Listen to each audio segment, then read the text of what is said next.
Então, imagina a seguinte cena: a espada atravessa o peito do herói e a barra de vida chegando ao zero absoluto, e pelas regras inquebráveis que a própria história estabeleceu ali desde o primeiro minuto, a morte seria a única consequência possível. Mas aí, de repente, só porque o herói simplesmente, sei lá, queria muito ganhar, ele ignora a morte, dá o golpe final e sai vitorioso. Quem nunca revirou os olhos assistindo uma cena dessas? Mas, por outro lado, por que a gente vibra de emoção quando um outro personagem sobrevive a uma queda do espaço sideral graças a uma sequência ridícula de coincidências? Pois é, essa linha tênue entre o brilhantismo e a frustração é o que define a construção de mundos hoje em dia. Hoje eu vou te mostrar como a sorte pode influenciar positivamente ou negativamente a forma que é usada.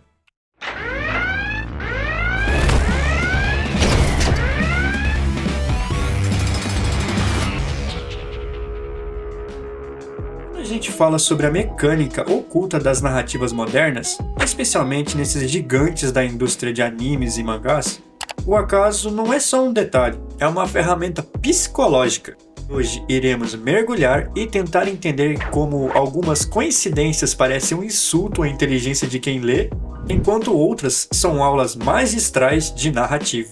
Primeiramente, para a gente tentar entender a sorte bem escrita, o primeiro passo lógico é dissecar a mecânica da sorte mal escrita, aquele momento em que o contrato com a audiência é simplesmente rasgado.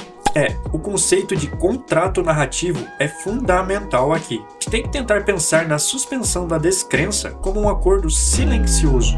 Tipo, o público aceita dragões, magia, espadas gigantes, desde que o universo respeite as próprias regras que ele criou. O problema geralmente surge quando o autor precisa salvar o protagonista, e na falta da solução inteligente, ele injeta uma dose cavalar daquela famosa armadura de roteiro, ou plot armor, como chamam. O contraste mais cirúrgico para ilustrar envolve dois pilares da cultura otaku. São Kirito, de Sword Art Online, e Joseph Joestar, de JoJo's Bizarre Adventure. Em Sword Art Online, a premissa central, dá todo o peso dramático à obra, é super cristalina. Se o HP chegar a zero, o cérebro do jogador é frito no mundo real. Fim de jogo. É a regra de ouro do anime.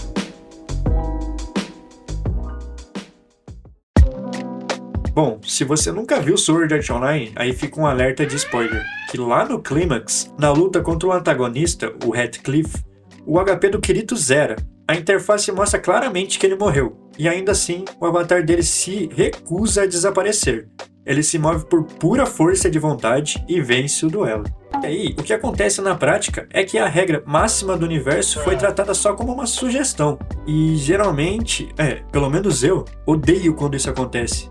Porque as pessoas sentem aquele gosto amargo de intervenção divina. A tensão de morrer desaparece quase instantaneamente. Se a morte não é um limite real, o risco deixa de existir. O personagem não usou o obstáculo usando as ferramentas do mundo, literalmente resgatado pela mão do escritor. Vou dar um exemplo aqui prático. É tipo jogar um jogo de tabuleiro super complexo. Aí você rola um 3 no dado e o mestre do jogo simplesmente decide que vale um 6. Porque o herói não pode perder. A sensação de vitória fica totalmente oca.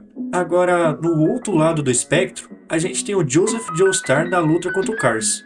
O antagonista atinge aquele status de ser supremo.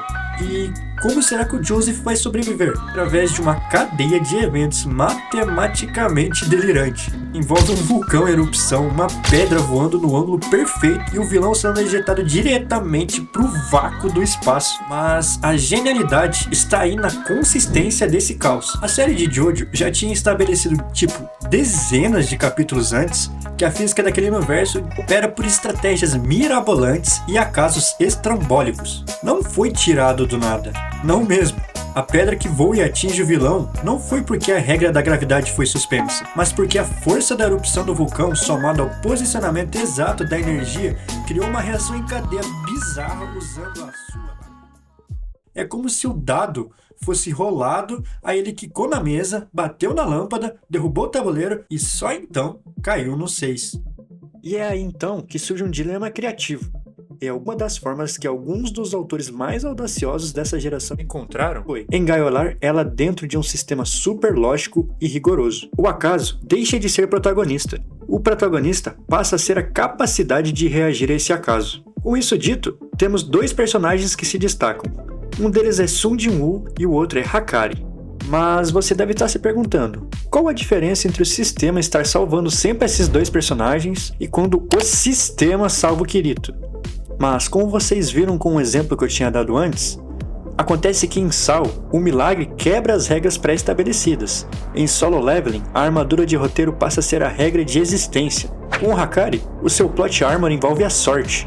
E é um estudo de um caso brilhante sobre como domar a probabilidade narrativa. O poder do Hakari é literalmente um cassino mental, em formato de pachinko, e precisa alinhar combinações específicas com uma chance de 1 em 239 de acertar um jackpot. Se ele acertar, ele ganha imortalidade temporária. O autor gasta páginas e páginas dissecando essas frações percentuais, garantindo que o leitor, na teoria, entenda a matemática da coisa antes da luta começar. Aliás, essa luta dele contra o Kashimo, pra mim, faz com que a dinâmica fique ainda mais divertida, pois em momento algum, o Kashimo ele reclama de como o universo é injusto. Ele estuda a sorte do Hakari e internaliza as regras do jogo, e passa a calcular o tempo na cabeça. Ele sabe que a imortalidade dele dura aquele tempo, e aí o combate vira um xadrez brutal de resistência. A sorte aqui deixou de ser um deus ex machina para se tornar o próprio campo de batalha. Hakari não é alguém abençoado pelo autor, mas alguém que aprendeu a surfar na onda do caos. E essa evolução da sorte estatística leva a gente direto para a sorte como um posicionamento geográfico. Você deve estar se perguntando, como assim posicionamento? Sorte como posicionamento em campo mesmo. O universo de Blue Lock, por exemplo, eles destroem aquela visão romântica do acaso. No futebol. Sorte é sorte. É só uma questão de coincidência, não é?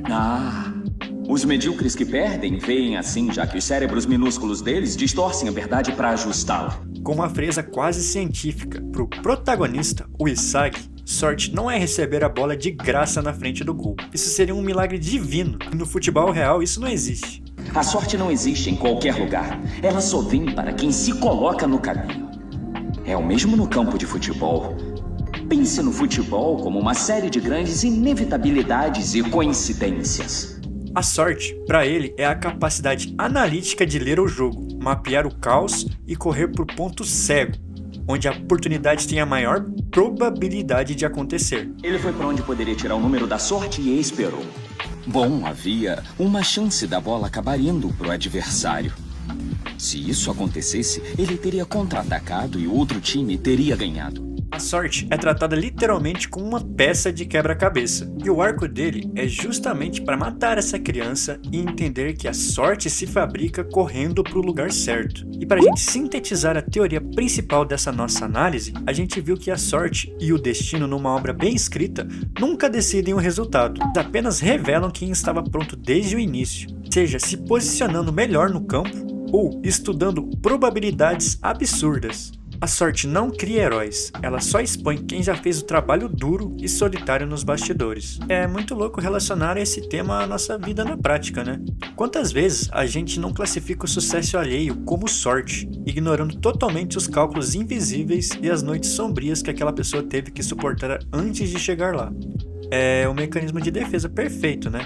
Atribuir o acaso apaga o sacrifício do outro e nos conforta. E me leva a deixar um pensamento final bem provocativo para vocês aí nos comentários. Se o que a gente chama de boa sorte é apenas uma recompensa pela preparação e adaptação às regras do mundo, então o conceito de má sorte realmente existe? Ou será que má sorte é apenas um código inventado para descrever um personagem ou até nós mesmos que se recusamos a evoluir e mudar a nossa própria perspectiva quando tudo dá errado? Muito obrigado a todos que assistiram e até a próxima.